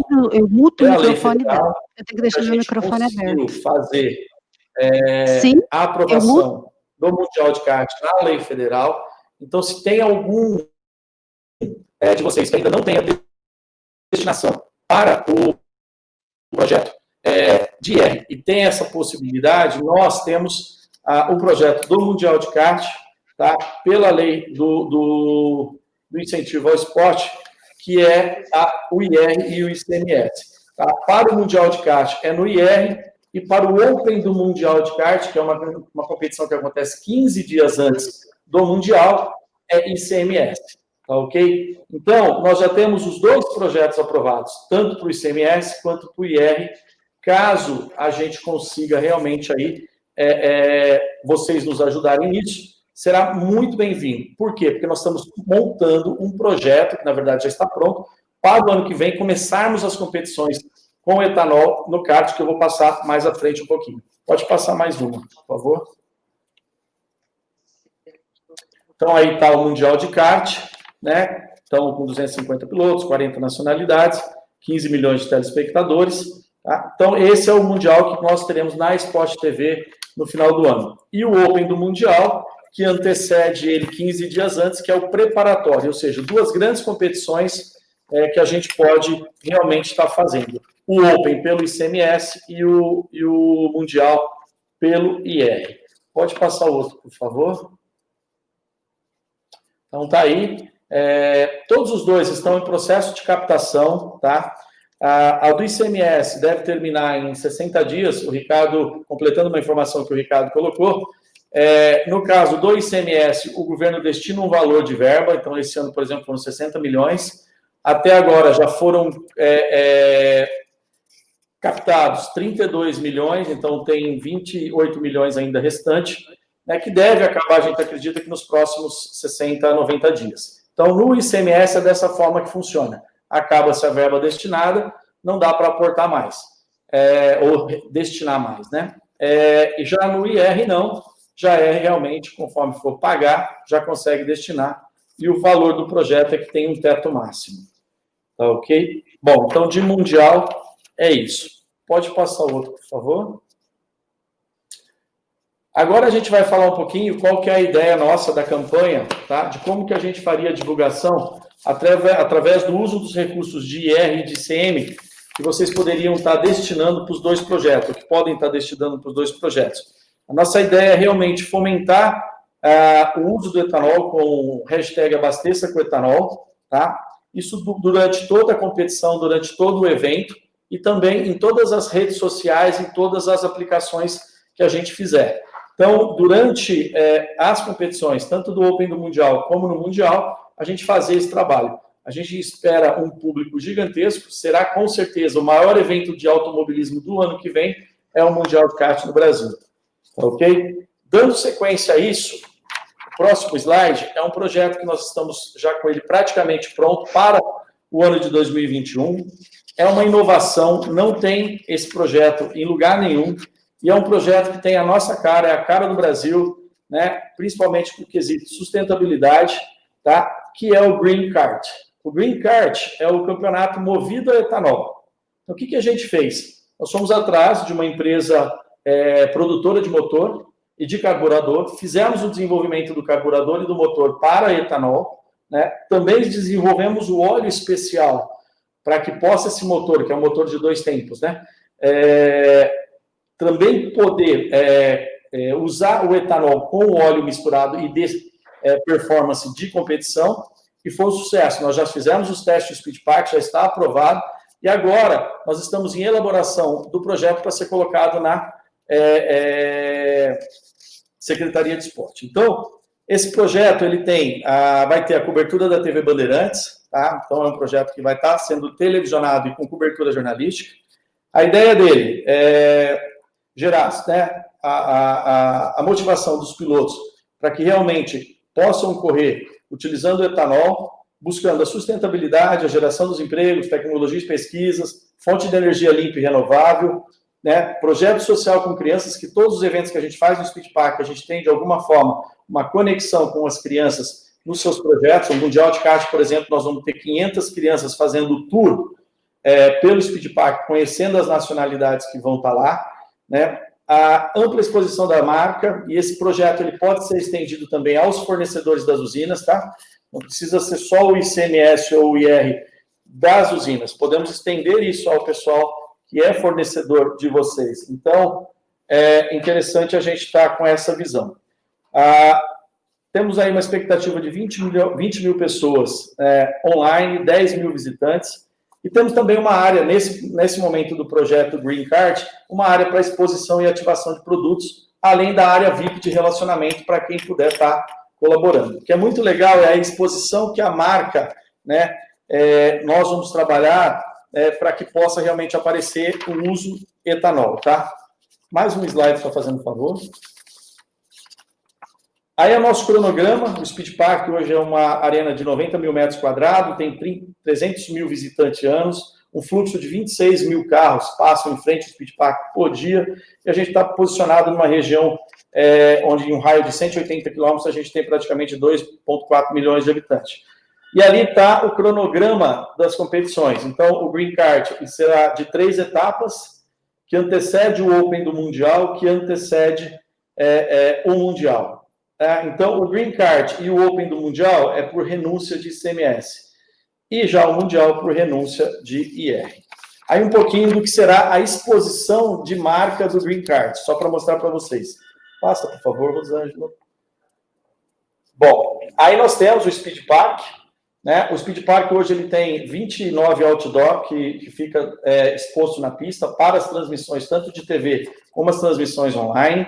As placas de pistas que a gente coloca para que na exposição também, durante a transmissão, possa estar aparecendo. E o que é mais legal, né? O uniforme do staff, o macacão dos pilotos, todos eles serão padronizados, como a gente colocou aí uma arte, né?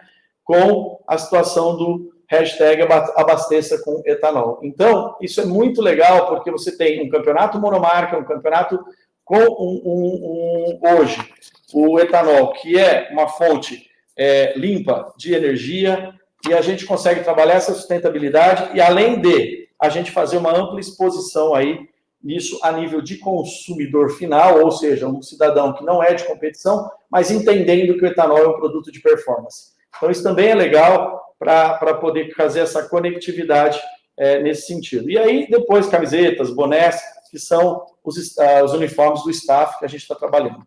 E áreas VIPs para fazer a ativação, né? Então, esse é um projeto que a gente está com muito carinho desenvolvendo ele. É um projeto que tem a cara do Brasil, é um projeto que vai mostrar para a FIA que o etanol no kart é possível de se usar, como já na Fórmula Indy nos Estados Unidos se utiliza etanol, né? E a gente começa de novo uma quebra de paradigma, mudando o conceito de competição no Brasil. Tá?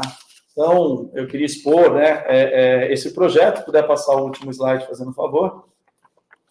E a gente realmente gostaria de poder contar com o apoio dos associados, né, que tenham o ICMS e o IR para poder nos ajudar nesse projeto, para que a gente possa viabilizá-lo, e a ideia é subsidiar os pilotos que vão competir, tá ok? Para que eles possam realmente encher o grid, como a gente fala aqui, com os 250 pilotos. Tá joia? Era essa a minha apresentação, eu me coloco à disposição e convido vocês a conhecer o Speed Park, tá? Agora, em época de pandemia, as competições já retornaram, mas não com público ainda, mas a gente já está com competições acontecendo praticamente todos os finais de semana. Tá ok? Obrigado pela oportunidade, obrigado aí, Igor, Rosângela, tá? Pela oportunidade da gente estar podendo aqui explicar um pouquinho. Legal, muito legal. Obrigado, Ricardo Graça, obrigado, Ricardo Fávaro. Acho que, assim, é muito interessante a iniciativa de vocês, e principalmente por essa questão do etanol, né? É o famoso lema nosso aqui, né? Hashtag abasteça com etanol mesmo, como vocês falaram e deixaram bem claro na apresentação. Acho que o etanol é um combustível puro, limpo, e é nosso, né? Da nossa casa, né? Vamos dizer assim, a maioria das indústrias, das usinas estão no Brasil, produção muito alta no Brasil, é algo que gira o nosso país, né? Então, vamos todos apoiar aí e seguir nessa linha. E agora aqui, acho que tem algumas questões aqui, vamos seguir com elas, e eu vou pedir para o pessoal que está aí do outro lado também, se tiver dúvidas, qualquer questionamento, qualquer informação adicionar, a gente está aberto aqui, tá só ir mandando aí que a gente vai respondendo. Acho que uma pergunta muito pertinente aí, que até o Ricardo comentou um pouquinho lá na apresentação dele, que acho que é bom a gente frisar ela e até voltar um pouco nela, como que as pequenas, voltando lá para a Lei do Bem, tá? Como que as pequenas empresas podem participar nessa questão da Lei do Bem, né? Porque, como o Ricardo falou, a gente tem a questão de ser optando pelo lucro real, com CND negativa ou positiva com efeito negativo, então tem uma série de questões, e aí a gente fica nessa dúvida quanto às questões, às pequenas empresas, né? Então, acho que bom, Ricardo, você pode falar um pouquinho mais sobre esse tema? Legal, Igor, obrigado. Eu comentei um pouco, é o que você comentou, né? A Lei do Bem, de forma geral, ela hoje, né, e acho que tem bastante briga em termos de tentar fazer com que melhore a utilização do incentivo, ampliando mais além do lucro real, mas hoje, de forma indireta, sem dúvida, as empresas menores, elas podem participar, e eu acho que devem participar, né? A gente sabe que muitas vezes a empresa não está no lucro real, mas ela tem, principalmente as startups, eu acho que elas são muito fomentadas com desenvolvimento, tem, acho que, tecnologias muito robustas dentro do que a gente desenvolve. Eu acho que é um ponto principal de fomentar, inclusive, a contratação delas para auxiliar as outras empresas no desenvolvimento, né? Aquilo que eu comentei, além de parcerias, mas principalmente ser uma mão de obra junto com a parceria de uma grande empresa para fazer com que isso gire, né? Porque, com certeza, essa tecnologia das empresas menores, eu acho que vai ser muito, muito proveitoso para qualquer outra empresa dentro desse conceito, né? Então, de forma indireta, eu acho que a gente tem que transformar isso como se fosse numa cadeia, né? Uma cadeia no momento de fazer essa utilização de incentivo. E assim, a lei do bem, de forma geral, ela é sim para o lucro real, mas eu acho que não pode esquecer daqueles incentivos voltados, inclusive, à própria aquisição de um equipamento, né? Que pode ser que tenha a redução da alíquota de IPI dentro desse cenário, e aí a empresa pode tentar pleitear esse momento dessa utilização. Mas o principal, que é a questão das despesas, só de forma indireta ela vai poder considerar, tá? Legal, muito obrigado, Ricardo. É uma pergunta aqui do José Roque. A pergunta dele é a seguinte: a pesquisa, desenvolvimento, né, tem que ser realizada pelas empresas ou ela pode ser contratada, aqui no caso acho que ele quis dizer por um terceiro, ele cita uma universidade para isso, né? Então, ela deve ser própria ou ela pode ser contratada e eu ter essa contratação também deduzida pela lei do bem? Legal, excelente pergunta. Quando a gente comentou um pouco falando do conceito de inovação, a palavrinha concepção de um novo produto ou processo, ele menciona que a empresa ela tem que ser pelo menos a responsável técnica do projeto, né? Ela tem que ter a propriedade do que ela vai desenvolver. Qualquer parceria ou contratação que ela fizer com a universidade e fazer um trabalho em conjunto, desde que ela seja a empresa que vai ser responsável tecnicamente pelo projeto, ela pode considerar não só a parte interna dela, como a parte da universidade, que ela vai ter um desembolso, né? Ela vai fazer um pagamento como prestação de serviço dessa universidade, dessa instituto de ciência e tecnologia ou qualquer outra empresa parceira. Mas ela tem que ser um projeto dela. Ela tem que ter a concepção de um projeto, pelo menos ter a responsabilidade técnica sobre o projeto que vai se fazer em parceria com os demais, tá? Ricardo, deixa eu complementar um pouquinho a tua resposta aí. Quando a gente menciona, né, eu mencionei do projeto da liberação das cotésias, que a Adamata, ela adota uma postura bastante conservadora, tá? Então, quando a gente falou para a gente não iremos trabalhar com esse projeto, quer dizer, a gente até olhou, viu que alguém estava fazendo, opa, é possível, vamos elencar aqui, vamos começar a trabalhar com liberação de cotésias via drone. Ocorre que aí a gente contratou uma empresa que tem o drone, toda a utilização, toda a realização do projeto foi feita por terceiros. Quer dizer, é meio insano, de repente a gente até poderia cadastrar o projeto no Ministério da Tecnologia, poderíamos até colocar na ECF e fazer uso de imediato ali da redução. Só que num futuro, quando viesse a passar por uma fiscalização, a probabilidade de ser glosado, de ser descaracterizado, é enorme. E aí você vai ter o ônus disso. Então, o que é necessário aí? O envolvimento da empresa, o envolvimento de uma equipe, até porque o que o governo está fomentando? Ele está fomentando que você desenvolva pessoas, que você capacite pessoas, a que se pensar também no lado social do porquê que o governo está criando esse projeto. Ele quer, imagina, você tem aí uma Coreia do Sul que é extremamente tecnificada, nós exportamos pessoas para poder treinar lá fora, para poder desenvolver, mas internamente, quando que o Brasil vai começar a galgar aí um status de país de primeiro mundo? Então, o que a lei do bem começa a fazer? Ela incentiva a empresa a acreditar e desenvolver o seu potencial interno. Então, por isso que precisa aí envolver a equipe interna. Só para fechar. Perfeitamente, Helena. Bom complemento. Sem dúvida, esse é o principal ponto. Até porque é o que você mencionou. Se for um terceiro e o projeto for 100% dele, propriedade intelectual dele, e eu só comprei isso, o projeto é dele, não é meu. né? Então, é importante ter exatamente esse ponto que a Liana mencionou em pauta, tá? Legal. E até puxando um gancho do que a Liana falou, na questão do conservadorismo, o receio de glosa, uma questão que surge aí,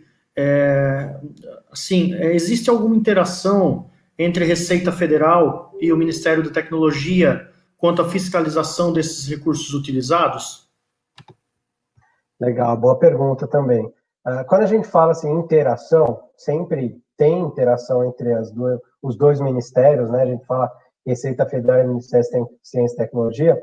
Cada um tem a sua responsabilidade técnica com relação ao incentivo. Eu mencionei durante a apresentação que a gente tem 2 momentos para utilizar o incentivo. Primeiro, a gente tem que entregar um formulário para o Ministério da Ciência e Tecnologia. Então, todo aspecto técnico de elegibilidade de projetos, se aqueles projetos são elegíveis, têm características de desenvolvimento, é totalmente responsabilidade do Ministério da Ciência e Tecnologia.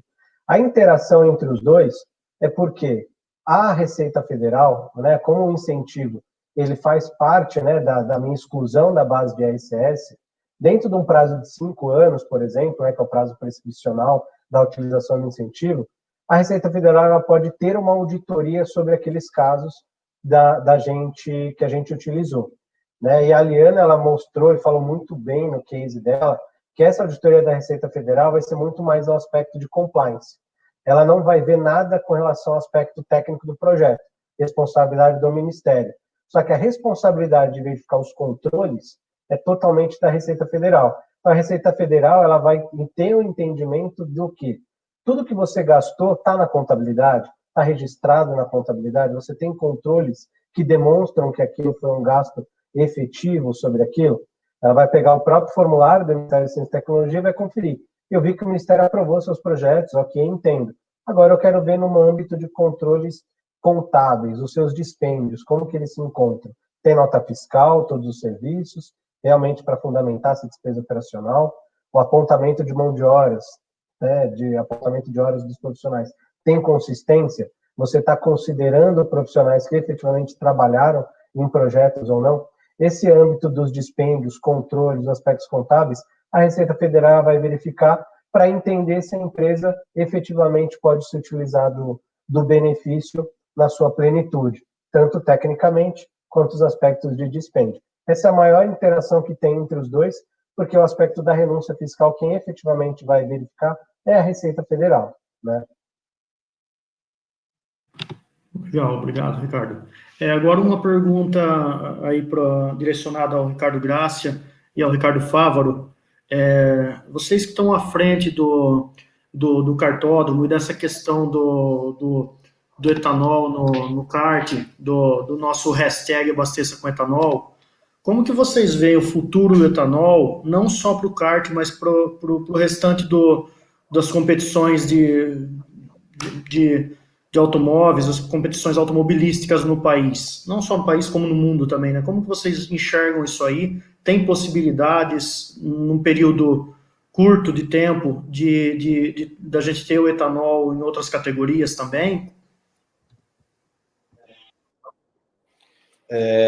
Eu vejo assim, eu faço parte, né, da federação através do Speed Clube, também faço parte das reuniões da FIA que acontecem na Suíça em virtude do desenvolvimento do Mundial para vir para o Brasil.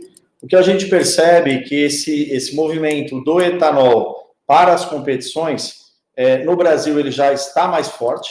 Então, a própria Stock Car e nos Estados Unidos a Fórmula Indy já foram para o etanol. A gente conseguindo, e nós vamos conseguir fazer o projeto de kart, nós vamos despertar, né, na Federação Internacional de Automobilismo essa luzinha do etanol para a competição de kart, porque eles estão, sim, todos eles, tanto a Confederação Brasileira de Automobilismo como a Federação Internacional de Automobilismo, muito preocupada com a sustentabilidade. E o combustível, né, que a gente pode falar que hoje tem todos esses atributos de sustentabilidade é o etanol. E além da performance, que ele tem uma excelente performance. Então, ele tem realmente todos os atributos que uma competição pede para aquele combustível que vai está sendo utilizado. Então, eu vejo que sim, é um movimento que já existe em outras categorias e que o kart é uma categoria que a gente está trabalhando para que se fomente. Legal. E não pode faltar, né, para a Liana.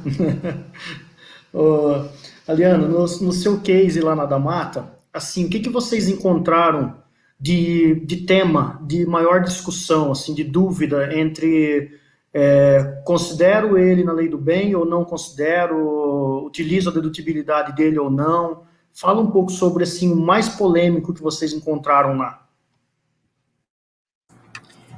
Bom, acho que a irrigação, ela foi um tema para a gente bastante polêmico, e o importante aí, acho que é envolver realmente a área técnica, consultoria, acho que, aliás, me permita regredir, acho que o mais polêmico mesmo foi a lei do bem, e não o projeto em si. Em 2018, nós tínhamos até, se o acionista me escutar falando isso, eu acho que eu vou para a rua amanhã mesmo, mas eu vou usar essa tal sinceridade. Em 2018, nós começamos a fomentar o uso da lei do bem.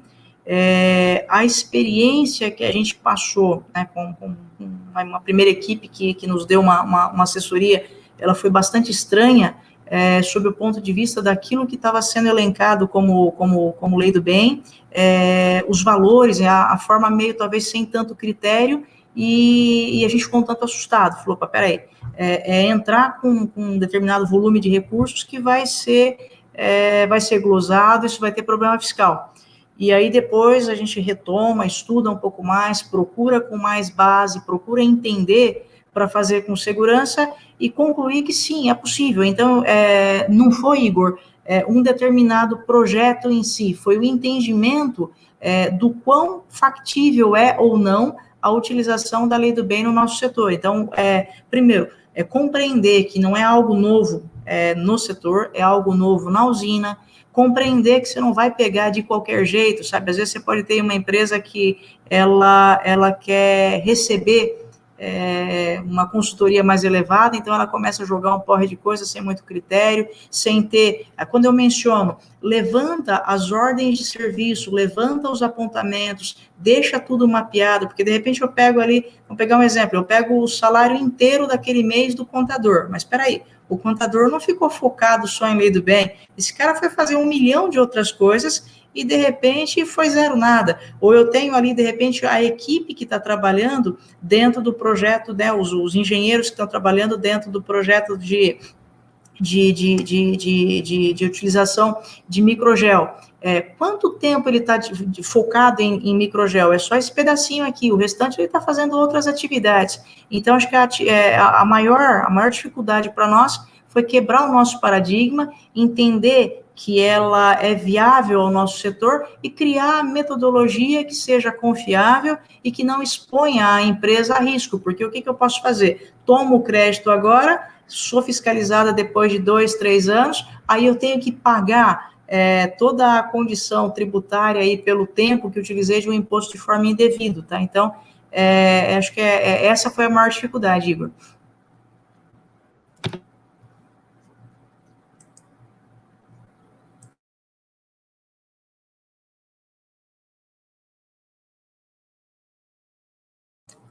Igor, já concluí, tá?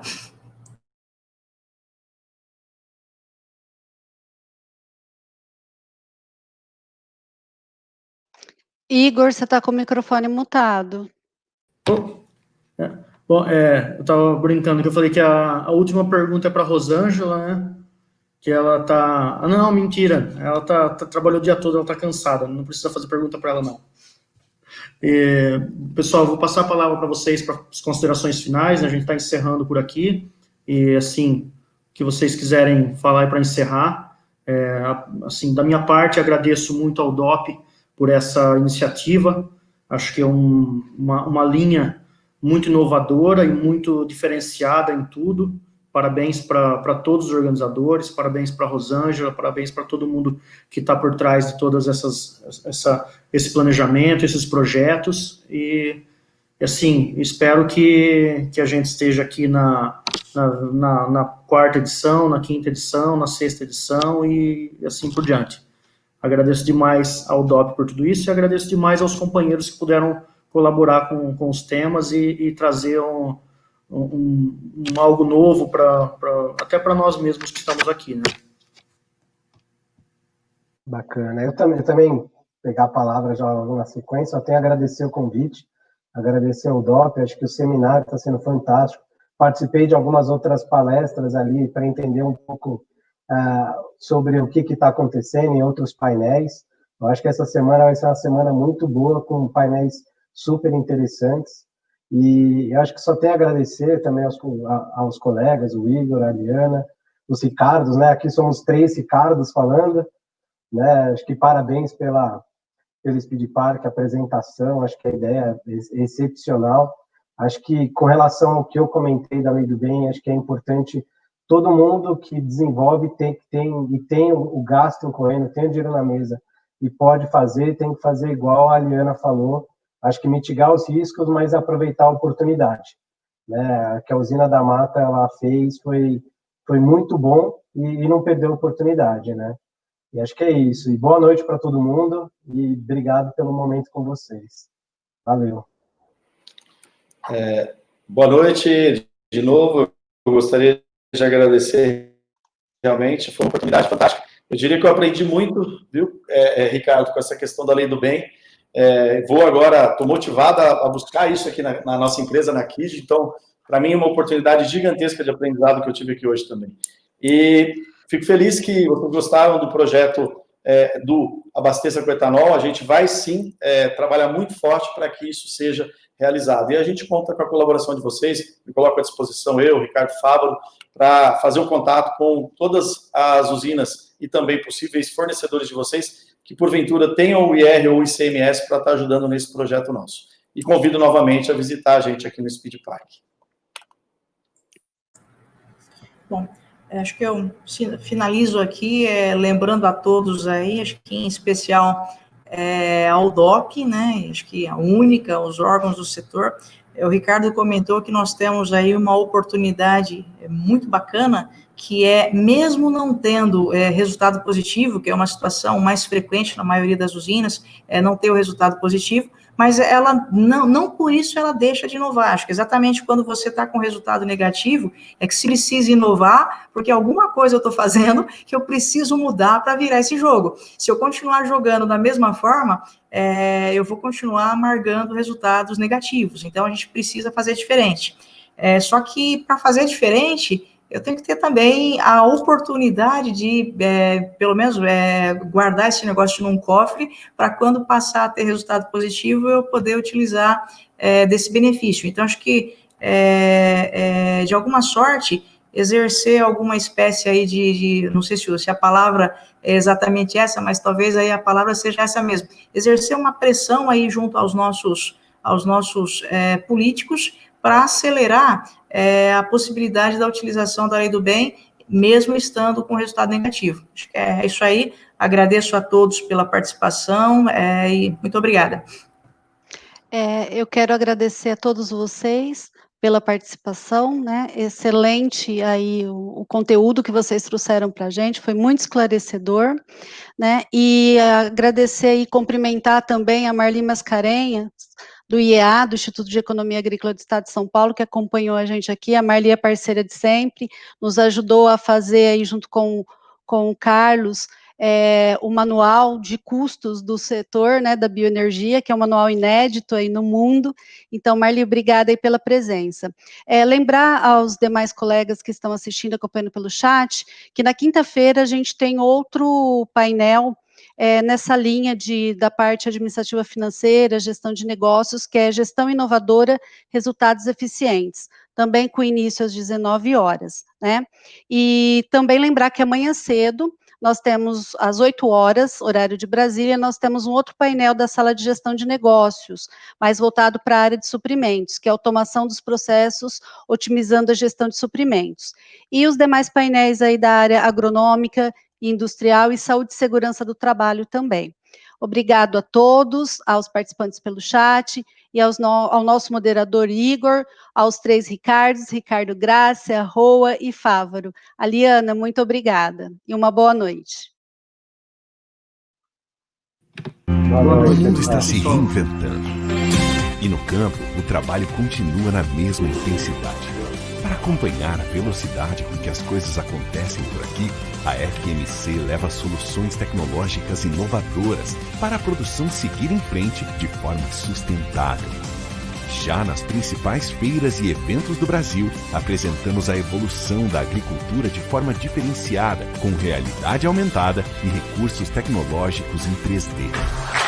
O cenário mudou, mas continuamos juntos. Desde o mês de março, nossos profissionais continuam conectados com o produtor rural e toda a cadeia produtiva por meio de ferramentas digitais em diferentes plataformas, para que um importante insumo continue a chegar na terra: a informação. De forma virtual intensa, vamos seguir a nossa jornada de expansão do conhecimento. Fique ligado nas redes sociais da FMC, que ainda vem muito mais por aí. E claro, conte com o time FMC, que está com as botinas prontas. Afinal, o campo é nossa casa. É mais produtivo quando a gente faz junto.